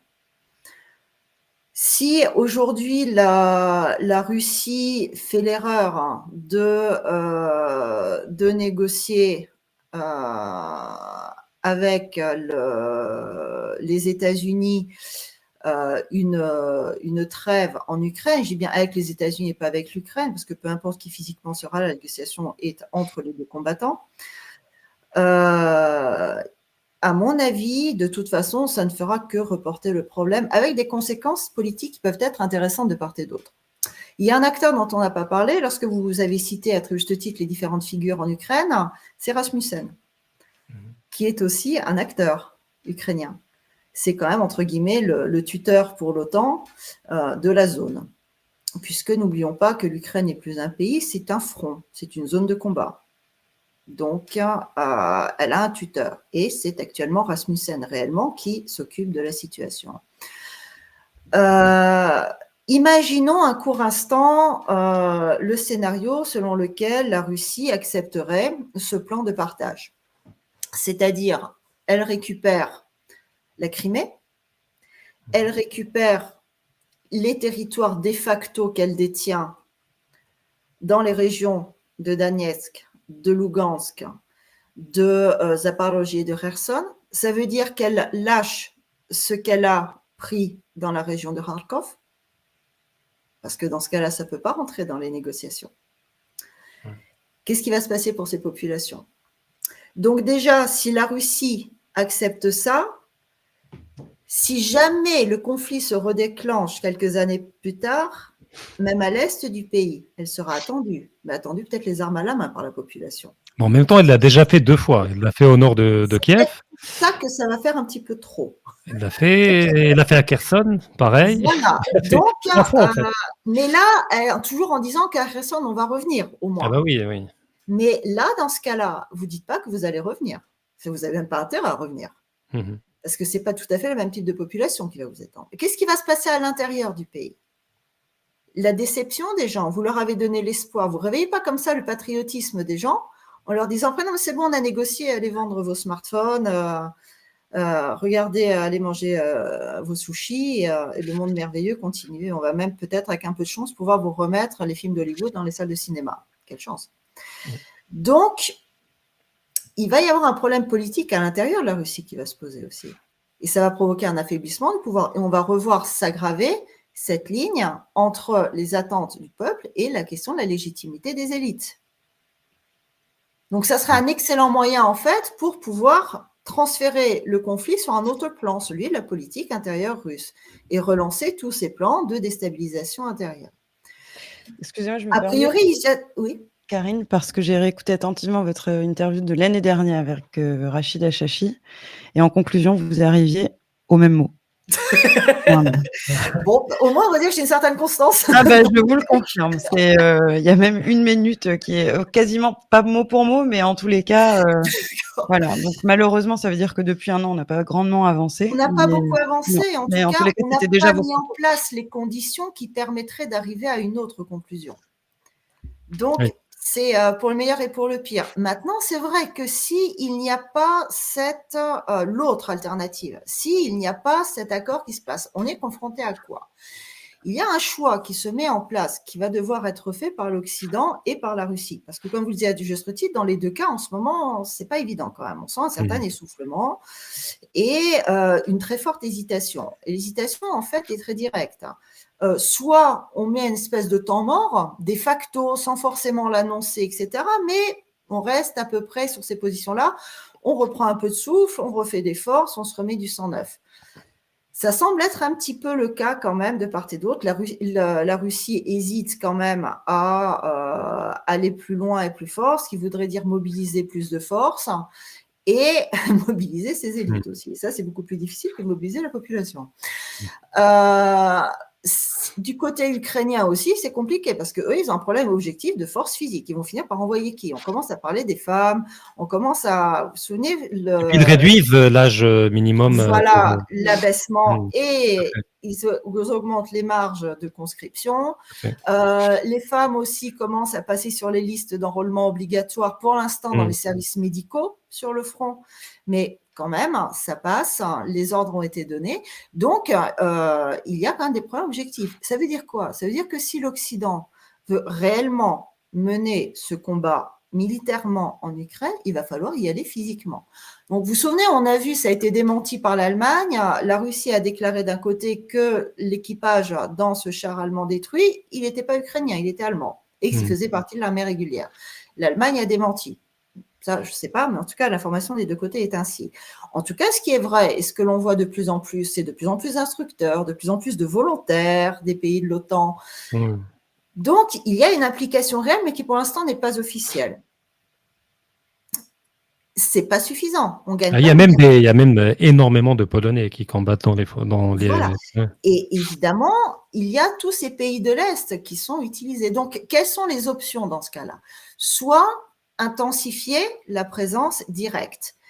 Et on voit quand même la préparation de la population, parce que lorsque vous voyez le discours médiatique en Occident, en Europe surtout, il est totalement hystérique. C'est affolant. Là, ça s'est calmé parce qu'ils ont été orientés dans un discours totalement hystérique aussi pro-israélien, mais d'une manière générale, c'était absolument irrationnel. Donc, soit préparer les populations à ce que, si vous voulez absolument à ce point aider l'Ukraine, il va falloir y aller. Vous avez le site d'Azov qui a été ouvert en France. Azov France recrute pour les bataillons punitifs qui sont accusés de tonnes de crimes de guerre. Est-ce que le pas sera passé? Pour l'instant, je ne pense pas que la population soit prête, mais ça se travaille, une population, et ça, c'est inquiétant. Ou alors, démultiplier les conflits. On peut accélérer les tensions dans d'autres zones. Est-ce que ces populations sont prêtes pour passer le pas réellement sur une réaction armée avec la Russie? Pour l'instant aussi, ce n'est pas évident. Donc, il y a une forme d'impasse, en fait, de part et d'autre. D'un côté, la négociation actuellement semble impossible pour obtenir une paix qui permette la paix. Mais faire plus de guerre, ça n'est pas évident. Tout le discours autour du conflit nucléaire, pour l'instant, me semble totalement fantasmagorique et surtout un discours de plateau télévisé. Mais jusqu'où aller? Comment aller? Effectivement, pour l'instant, il y a de gros problèmes qui se posent. Et à mon avis, nous sommes plus sur un conflit à long terme. D'accord. Écoutez, merci pour cette réponse grandement étayée, Karine. Je pense qu'il est maintenant temps pour nous de conclure cette émission. Je vous laisserai donc les dernières paroles à celle-ci. Et Rachid également, tout d'abord peut-être. Moi, j'en conclus victoire totale ou défaite totale. C'est-à-dire que toute nuance ne peut que faire durer et retarder dans le temps l'irrémédiable. Il faudra que ça se conclue d'une manière ou d'une autre. Et pas uniquement en Ukraine, c'est à l'échelle mondiale que tout se joue. L'Ukraine est une caisse de résonance, mais au fait, c'est un lieu de frottement de deux grandes plaques tectoniques qui vont forger ou non le monde de demain, qui sera multipolaire ou ne sera pas, tout simplement. Voilà, sur cette note d'optimisme, moi je conclus. Et j'imagine que Karine est infiniment plus optimiste que moi, donc... Karine, vous n'avez pas le choix. À cet optimisme phénoménal de l'époque dans laquelle nous vivons. Je vais quand même essayer d'être optimiste. Je suis entièrement d'accord avec ce que vous dites, donc je ne vais pas le répéter, vous l'avez très bien dit, donc c'est parfait. Je vais peut-être essayer quand même d'être optimiste. Merci. Il me semble que dans tout ça, l'on peut trouver un point qui, à mon avis, peut réellement être positif. C'est, tout d'abord, ça fait tomber les voiles de l'hypocrisie et des systèmes qui étaient dits démocratiques, qui étaient dits libéraux, et l'on voit que ce soit finalement des systèmes qui deviennent de plus en plus répressifs, qui sont de plus en plus contraignants et qui commencent à avoir des tendances totalitaires qui sont de moins en moins soft pour devenir de plus en plus fortes dès que vous sortez des cadres autorisés qui eux-mêmes deviennent de plus en plus étroits. Donc, il me semble que déjà faire tomber ce voile de l'hypocrisie, c'est une très bonne chose, parce qu'en tout cas, c'est le premier pas absolument indispensable pour pouvoir réformer ces systèmes. Déjà, il faut prendre conscience du problème. Et là, actuellement, il devient extrêmement difficile de ne pas en prendre conscience. Deuxième chose, ça fait tomber aussi un certain nombre de cultes, par exemple le culte libéral. La question n'est pas de savoir est-ce qu'on est communiste ou est-ce que l'on est libéral. Le communisme a montré son échec. Le libéralisme est en train de montrer son échec aussi. Les sociétés dites libérales ont conduit en fait au libéralisme et à ce phénomène de globalisation que l'on voit aujourd'hui. Donc, elles sont aussi objectivement en échec. Il va donc falloir repenser les rapports entre les hommes et entre les États et les hommes. Et troisième point qui me semble encore plus important que les autres, il me semble que ça permet, en tout cas pour ceux qui le veulent, de réveiller le caractère humain qui est en nous et que nous avons largement endormi ces plusieurs dizaines d'années derrière. Nous sommes devenus des consommateurs, nous sommes devenus des travailleurs, nous sommes devenus ceci, cela. Bref, nous sommes à chaque fois définis par la fonction qu'à un certain moment donné de notre vie, nous exerçons. Et nous ne nous définissons plus, nous ne nous considérons plus non plus, ce qui est beaucoup plus grave, comme des êtres humains dans toute la complexité que cela implique. Et il me semble que si l'on arrive à récupérer cette complexité, qui rend la vie absolument inconfortable, surtout aujourd'hui, c'est vrai, cela fera effectivement notre force parce que ce système n'est fort que parce que nous sommes faibles. Si nous nous réveillons, dans ce cas-là, nous nous renforçons et nous affaiblissons ce système. Et avant de vouloir changer le système et de demander et pourquoi eux ne font rien, pourquoi nos élus ne font rien, pourquoi l'autre ne fait rien, pourquoi mon voisin ne fait rien, la question est de savoir et moi je fais quoi? Et il me semble important de réveiller justement cet individu humain qui est en nous et pas que cette individualité absolument identique partout, c'est-à-dire qui n'a plus de racines, qui n'a plus de culture, qui n'a plus de pays, qui n'a plus de patrie, qui n'a plus rien en fait. Et c'est recréer ces liens avec les autres, on ne pourra le faire que si on reprend conscience, si on reprend possession de notre être profond. Et il me semble que justement cette crise, comme toutes les crises profondes, permet de revenir à l'essentiel. On va essayer d'être optimiste un petit peu. Ben non, vous l'êtes, Karine. Merci infiniment pour tout ce développement. Merci Rachid. En tous les cas, je retiendrai moi vraiment deux grands axes vous concernant quand même et avec votre regard qui est quand même le facteur humain et de pouvoir employer le qualificatif complexe parce qu'on est quand même dans un monde où tout est traité en silo et de façon binaire. C'est toujours très agréable de pouvoir traiter les sujets de façon complexe et de réaborder l'humain dans sa profondeur. Merci Karine. Merci à vous. Merci.